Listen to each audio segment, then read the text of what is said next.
Yo, what is going on, guys? Welcome back to another video. So it's Tier List Tuesday. I almost forgot that it was Tier List Tuesday because I was making that Tavares video all morning, but it is Tier List Tuesday. And I thought, considering we've been talking a lot about captaincy with the Matthews becoming captain, Tavares getting it stripped away, that I would do an updated tier list, tier listing every single captain in the entire NHL based on how good of players they are. I'm not going to judge their captainness, how good their leadership is. And right now we have 26 captains, but only 24 of them are kind of active. When looking at Gabriel Landeskog, he hasn't played in 2 years. Logan Couture didn't play at all last year. So we're going to go through all 24 of these guys, and I'm going to tier list them accordingly based on these. We got our superstars. These are legit top 15 players in the NHL. Elite, probably cracking my top 50 list. Very good, high impact first line, maybe very good second line, top pair, very good second pair. Good, just solid middle of the lineup players, or good is second line or second pair. And then solid or bad is you're actively hurting your team. You're probably paid way too much because you're captain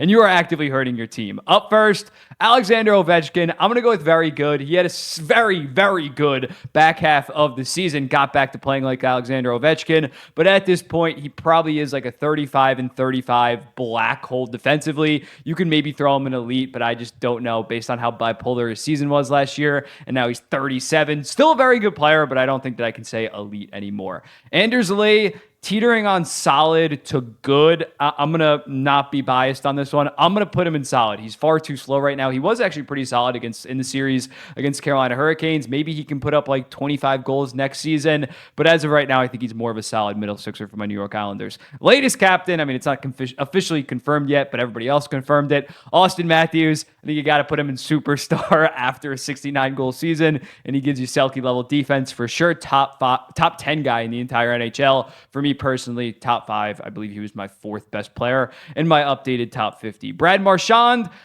I'm going to go with elite still. He's still elite. He still plays very solid defense. He had a bit of a bounce back here defensively while also giving you around 70 points. So his two-way game versus Ovechkin, he has maybe the offensive component edge on a Brad Marchand. Defensively, it's not close. So as a result, I'm going to put Marchand in elite. Quinn Hughes enters the superstar tier after the season that he just had. 92 points in 82 games after multiple seasons of being around point per game.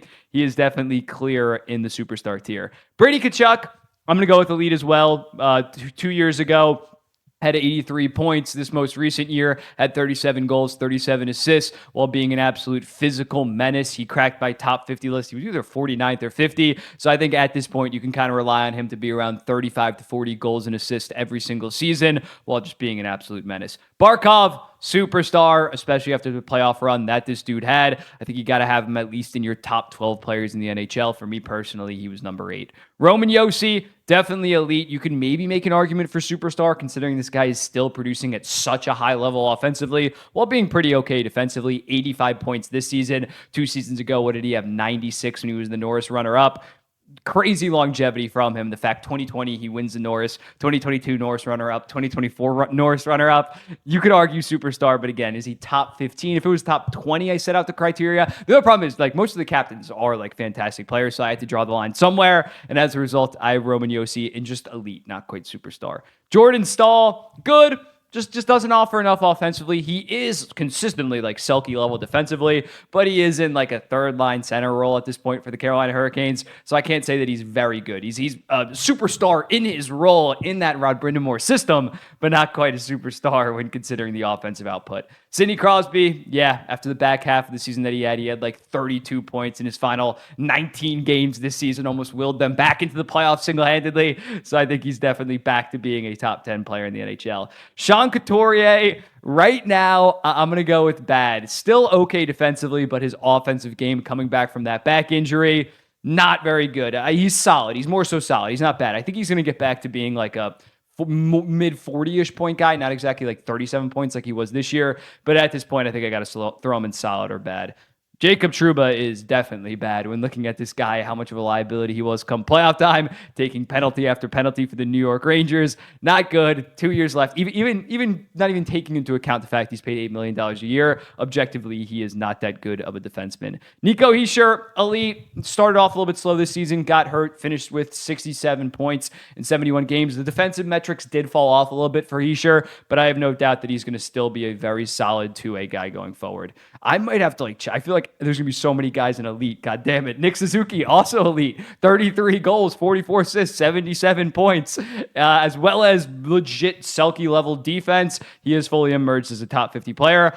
I got to throw Dylan Larkin in elite as well. When looking at this guy, he's been around point per game the last 3 seasons, 35 goals, 45 assists roughly, as well as being very solid defensively. Boone Jenner goes in good. Last 3 seasons, he's been around 55-point pace while being solid defensively, while throwing his body, racking up a bunch of hits. He's a good player. Kopitar, I'm going to go with very good. I would safely take everybody in this row over Anze Kopitar. He wasn't in my top 50, and I got to fill out this row somehow. So right now I'm going to go with Kopitar. Still a 70-point, very good defensive guy on one of the most underrated lines in the entire NHL, but I'm not sure I can throw him up in elite. I know that might be hating it. I got to draw the line somewhere. Jamie Benn's a good player, not the 78-point player that he was in 2023 when it looked like he was fully back, but he can be a solid around 60-ish point guy on that loaded Dallas Stars forward core. Jared Spurgeon, very good. He didn't play a ton last year, only played around 20 games, but when he is healthy, he's probably a top